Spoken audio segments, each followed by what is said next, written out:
हम पढ़ रहे थे data warehouse and data mining. उसमें हमने फर्स्ट यूनिट कंप्लीट कर ली, जिसमें हमने पढ़ा था डेटा वेयरहाउस क्या होता है, उसका आर्किटेक्चर, उसकी नीड्स, कैरेक्टरिस्टिक्स वगैरह सब कुछ। फिर हमने पढ़ी सेकेंड यूनिट, जिसमें हमने पढ़ा डेटा माइनिंग क्या होता है, उसका आर्किटेक्चर, उसकी नीड्स एंड सारी चीज़ें। आज हम पढ़ रहे हैं अपनी थर्ड यूनिट, जिसका नाम है data pre processing and data marts. So data pre processing क्या होते हैं कि डेटा को डेटा वेयर हाउस में स्टोर करने से पहले जो स्टेप्स हम यूज़ करते हैं वो होता है data pre processing. Means process करने के पहले की जितनी भी स्टेप्स होती है ना, वो होता है data pre processing. And data में मार्ट्स क्या होता है कि कोई बिग डेटा अपने पास ओवरऑल डेटा वेयर हाउस को, तो उसको हम सब सेक्शन में डिवाइड कर देते हो गए, डेटा का मार्ट्स बना देना। मतलब अलग अलग मार्ट्स, जैसे अपने पास होते हैं ना कपड़े के अलग अलग मार्ट्स, वैसे डेटा के अलग अलग मार्ट्स बना देना उनकी कैरेक्टरिस्टिक्स के अकॉर्डिंग, तो हो गए डेटा मार्ट्स। तो इस यूनिट में हम ये सब पढ़ेंगे। तो पहले स्टार्ट करते हैं कि डेटा प्री प्रोसेसिंग क्या होता है।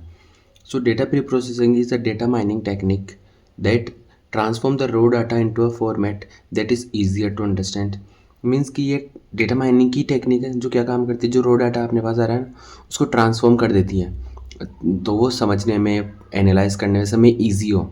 तो वही चीज़ होगी कि प्रोसेस करने के पहले की स्टेप्स जो अपने डाटा को क्लीन करें, इंटीग्रेट करें, ट्रांसफॉर्म करें, तो वो चीज़ें होगी pre processing. So in real world data is often incomplete, कि जो रियल वर्ल्ड का डेटा है वो इनकम्प्लीट हो सकता है, इनकन्सिस्टेंट हो सकता है और कंटेन एरर्स।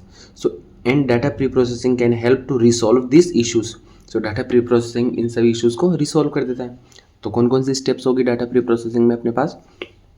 डेटा क्लीनिंग, फिर होगी डेटा इंटीग्रेशन, फिर होगी डेटा ट्रांसफॉर्मेशन, फिर होगी डेटा रिडक्शन, फिर होगी डेटा डिस्क्रिटाइजेशन, फिर होगी data normalisation.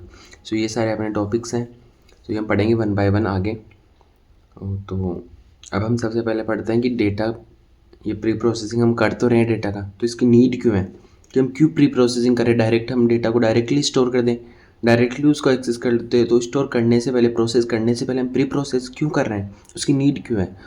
So data pre processing is essential in data mining to ensure that the quality and usability of a data for extracting meaningful patterns। Means data pre processing क्यों ज़रूरत है? ताकि हम जो data extract कर रहे हैं तो वो कुछ मीनिंगफुल पैटर्न दे, क्वालिटी डेटा की अच्छी हो, तो उन सब के लिए। So here are the key needs of data pre processing in data mining, कि ये नीड से data pre processing data mining में पहली होगी improve the data quality, data की क्वालिटी इंप्रूव करेगा। इनहेंसिंग द एल्गोरिदम एफिशिएंसी, कि जो भी हम एल्गोरिदम्स वगैरह लिखेंगे उसकी एफिशिएंसी इनहेंस करेगा, इंक्रीज करेगा। इंश्योर द एक्यूरेट रिजल्ट्स, जो हमको रिजल्ट्स वगैरह मिलेंगे वो एक्यूरेट मिलेंगे, हम डेटा को पहले से ही प्री प्रोसेस करके रखेंगे तो। Facilitating the data understanding, reducing the dimensionality, तो डेटा की अंडरस्टैंडिंग अपने को प्रोवाइड करवाएगा कि डेटा को हम इजीली अंडरस्टैंड कर सकते हैं। डायमेंशनलिटी रिड्यूस करेगा। Handle the heterogeneity, prepare for specific algorithms and scaling for large data sets. Means जो हेट्रोजिनिटी है डेटा की वो हम हैंडल कर सकते हैं, ऐसे नहीं कि हर बार अलग अलग डेटा अपने को मिल रहा है, तो वो चीज़ हम हैंडल कर सकते हैं। और स्पेसिफिक एल्गोरिदम्स वगैरह हमने को प्रिपेयर करनी है वो कर सकते हैं। और लार्ज डेटा सेट्स को हम स्केल अप इजीली स्केल कर सकते हैं। सो ये होगी अपने पास needs of data pre processing. अब ये जो स्टेप्स थे ना डेटा प्री प्रोसेसिंग की, cleaning, integration, transformation, reduction and all, ये हम स्टार्ट कर रहे हैं। तो सबसे पहले हम स्टार्ट करते हैं डेटा क्लीनिंग। सो क्लीनिंग क्या होता है? So cleaning is the process of fixing errors, inconsistencies and inaccuracies in a data set.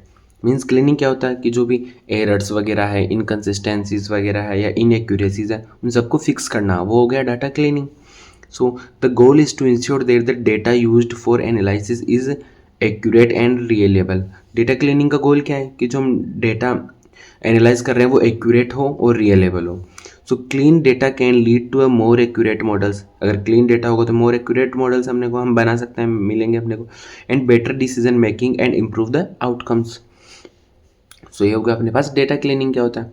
अब here are the some data cleaning techniques या टास्क की, जो डेटा क्लीनिंग हम कर रहे हैं तो कौन कौन से टास्क करते हैं, क्या क्या चीज़ें करते हैं उसमें। पहला उसमें हैंडलिंग द मिसिंग डेटा, जो मिसिंग डेटा है उसको हैंडल करते हैं। दूसरा हो गया रिमूविंग द डुप्लीकेट्स, जो डुप्लीकेट डेटा है उसको रिमूव करते हैं। करेक्टिंग द इनएक्यूरेसीज, जो इनएक्यूरेसीज है उनको करेक्ट करना। स्टैंडर्डाइजिंग द फॉर्मेट्स, जो फॉर्मेट्स वगैरह उनको स्टैंडर्डाइज तरीके से उनको अरेंज करना, ऐसे नहीं कुछ अलग ही हो।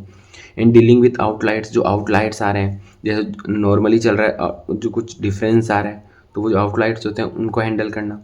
सो ये सारी चीज़ें होगी अपने पास टास्क या टेक्निक्स जो हम करते हैं डेटा क्लीनिंग में।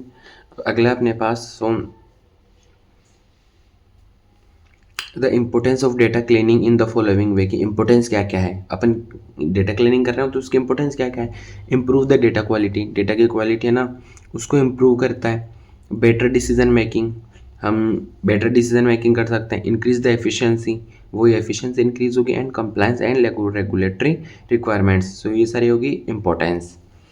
अब है अपने पास स्टेप्स, कौन कौन से स्टेप्स है डेटा क्लीनिंग में। पहला हो गया एक्सेस द डेटा क्वालिटी, कि जो डेटा की क्वालिटी है ना वो एक्सेसिबल हो, मतलब अच्छी हो। जैसे missing data, incorrect data, inconsistency सब है ना, इनको वो सबका मैनेज करना। फिर होगा रिमूव द इर्रिलेवेंट डेटा, जो इर्रिलेवेंट डेटा है ना, फालतू डेटा है, डुप्लीकेट डेटा है, उन सबको रिमूव करना। सो फिर आगे फिक्स द स्ट्रक्चरल एरर्स, जो स्ट्रक्चरल एरर्स है ना, जैसे कुछ फॉर्मेट में एरर हुआ तो वो सारी चीज़ें, तो उन सबको फिक्स करना। एंड फोर्थ हो गया हैंडल द मिसिंग डेटा, कोई जो मिसिंग डेटा है, जो वैल्यू मिस है उनको हैंडल करना, उसकी जगह वैल्यू रखना, जो डुप्लीकेट वैल्यू है उन सबको। तो ये हो गया अपने पास स्टेप्स। और फिफ्थ हो गया अपने पास नॉर्मलाइज द डेटा, कि जो डेटा ना उसको नॉर्मलाइज फॉर्मेट में रखना। एंड लास्ट हो गया अपने पास आइडेंटिफाई एंड मैनेज द आउटलाइट्स, की जो आउटलाइट्स वगैरह है ना उनको आइडेंटिफाई करना, मैनेज करना। तो ये हो गया अपने पास स्टेप्स ऑफ डेटा क्लीनिंग। अब अपने पास हमने पढ़ा कि डेटा प्री प्रोसेसिंग क्या होता है, उसमें फर्स्ट था अपने पास डेटा क्लीनिंग। अब सेकंड हम पढ़ रहे हैं डेटा इंटीग्रेशन, की क्लीनिंग कर लिए, अब डेटा को इंटीग्रेट करना। सो data integration is the process of combining the data from multiple sources into a cohesive and consistent view, कि मल्टीपल सोर्सेज से अपने पास डेटा आ रहा है, जैसे एक सोर्स, दो सोर्स, तीन सोर्स, उनको कंसिस्टेंटली मतलब एक्यूरेट तरीके से उनको एक जगह वो करना, इंटीग्रेट करना एक डेटा वेयर हाउस में या एक जगह, ताकि हम सिर्फ एक जगह से डेटा लेके उसको हम उसके अकॉर्डिंग हम सारे काम करेंगे तो वो अपने लिए इनकम्प्लीट होगा, क्योंकि यहाँ कुछ और आ रहा है, यहाँ कुछ और आ रहा है, यहाँ कुछ। तो अपने को बेटर रिजल्ट के लिए होगा ना कि हम हर जगह से डेटा कलेक्ट करें, फिर उसको एनालाइज करें, फिर उसके अकॉर्डिंग मॉडल्स तैयार करें। तो वो चीज़ होगी। तो डेटा को इंटीग्रेट करना अलग अलग जगह से। सो data integrate is the process of combining the data from multiple sources into a cohesive and consistent view. So this process involve identifying and accessing the different data sources. Means ये क्या करता है, जो डिफरेंट डेटा सोर्सेज है उनको identify करना, and then mapping the data to a common format and reconciling and inconsistencies between the sources. जो अलग अलग सोर्सेज से डेटा ना उसको एक फॉर्मेट में मैप करना और उसको एक्यूरेटली अरेंज करना, तो वो चीज़ हो गया डाटा इंटीग्रेशन।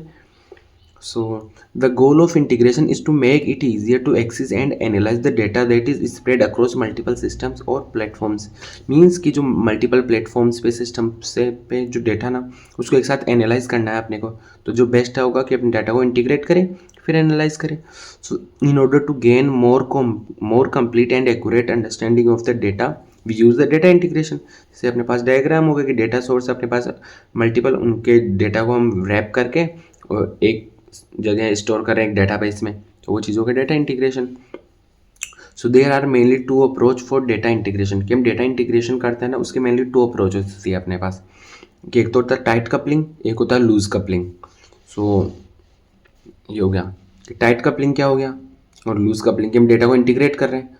तो जो इन टाइट कपलिंग में क्या होता है कि the components of a systems are highly depend on each other, कि जो कंपोनेंट्स जो इनको हम एक साथ इंटीग्रेट कर रहे हैं वो एक दूसरे पर हाईली डिपेंडेंट हो जाते हैं। So if one component fails, कि एक भी कंपोनेंट फेल हुआ, it will also affect the others, एक भी कम हुआ तो ये अदर्स को भी इफेक्ट करेगा। And eventually bring down the entire system, तो सारा सिस्टम ब्रिंग डाउन मतलब काम करना कम कर देगा। So this creates the inflexibility issue. So since any modification to one component may require the modification to others, so this can make the system difficult to scale and maintain।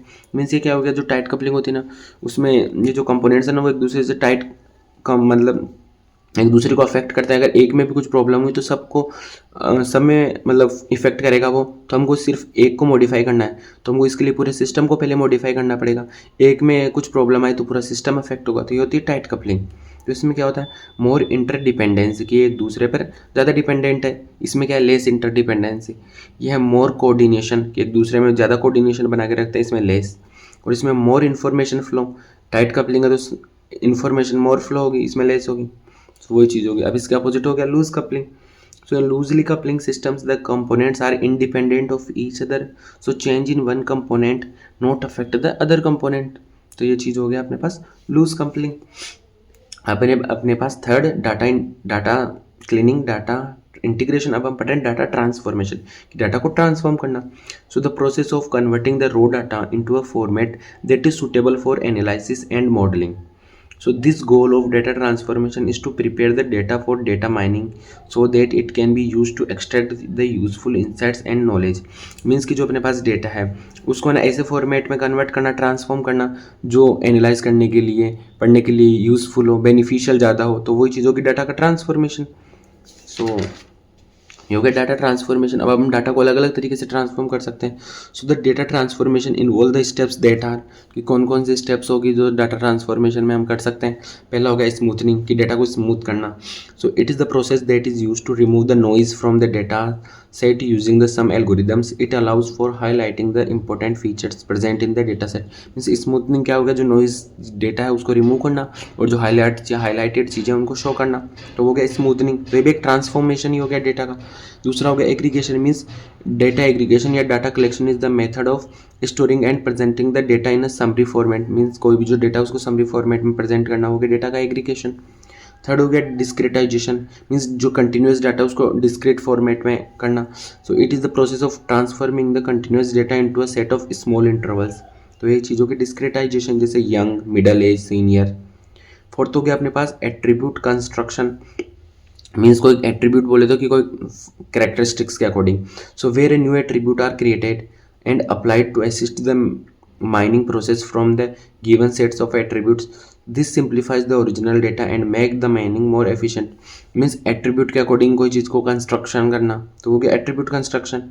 And fifth हो गया generalise तरीके से data को transform करना, कि generalise जैसे it convert the low level data into attributes to a high level data attribute using the concept hierarchy. Means जैसे age अपने पास हम न्यूमेरिकल में लिखते हैं 19 साल 25 साल, उनको हम ऐसे कैटेगराइज कर दे जैसे यंग ओल्ड, तो वो जनरलाइज फॉर्मेट हो गया।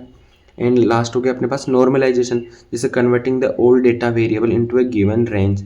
Techniques that are used for normalisation, जैसे minimum max normalisation, Z score normalisation, decimal scaling. So ये सारे हो गए अपने पास कि डेटा हम ट्रांसफॉर्म तो कर रहे हैं, डेटा ट्रांसफॉर्मेशन, बट किन किन तरीके से हम डेटा ट्रांसफॉर्म कर सकते हैं। जैसे डेटा को ट्रांसफॉर्म करें स्मूथनिंग तरीके से, aggregation, discretisation, attribute construction, generalisation, normalisation.